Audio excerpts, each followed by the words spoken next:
আমি মালয়েশিয়া যাওয়ার জন্য এসেছি। আমার বাজেট ছিল 3 লাখ টাকা। এখন নৌকাতে উঠছি, আমাদেরকে বিজিবি উদ্ধার করছে। মালয়েশিয়া যাওয়ার আসছি। তুই কি রোহিঙ্গা? জি জি রোহিঙ্গা। বাংলাদেশ আসছো কয় বছর? 2017 সাল। আমি যাওয়ার কথা ছিল 3.5 লাখ টাকা। টাকা আমরা এখানে দেব না, ওখানে যাই দিব। আমার ভাই ওখানে মালয়েশিয়া আছে, মালয়েশিয়া আমার ভাইকে টাকাটা দিয়ে দিবে। মালয়েশিয়া যাবার লাভ পয়সা খোলা যায় 3.5 লাখ বাজেট মালয়েশিয়া পাঠা দিবার লাভ আর ধরি ফেলাই। কখন উঠছো গাড়িতে? মর তো গাড়ি তুটি আসার তোমার হসি গাই মালয়েশিয়া যাওয়ার সময় আর 3.5 লাখ টাকা বাজেট আর নিয়ার সময় মারে বিজিবি করে আর ধরি ফেলাই। বাই ওয়ান সোজা আর দুवन এড়ে আছি মালয়েশিয়া যাওয়ার জন্য। জোরা জানলে গাড়ি তুটি না কত আলামতি তারপরে আসছি।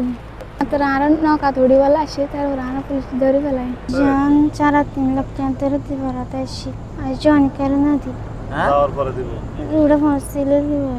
এর আগে মালয়েশিয়া হবার গিয়ে না যাই একবার নজন আর দিগন আজ হানি করে না দি পৌঁছলে দিব।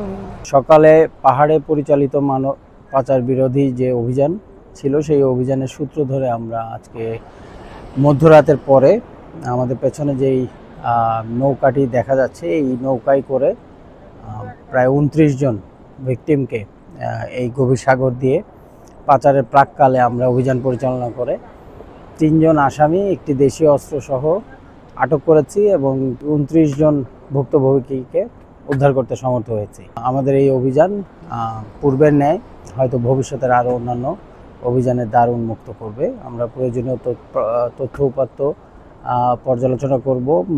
গোয়েন্দা নজরদারি বৃদ্ধির সাথে সাথে এই প্রাপ্ত তথ্যগুলোর সূত্র ধরে ইনশাল্লাহ সামনে আরও সাফল্যের সাথে অভিযান পরিচালনা করে এই মানব পাচারকারী চক্রকে আমরা টেকনাফে যে শিকড় প্রথিত আছে এটা সমূলে উৎপাদন করতে সমর্থ হব।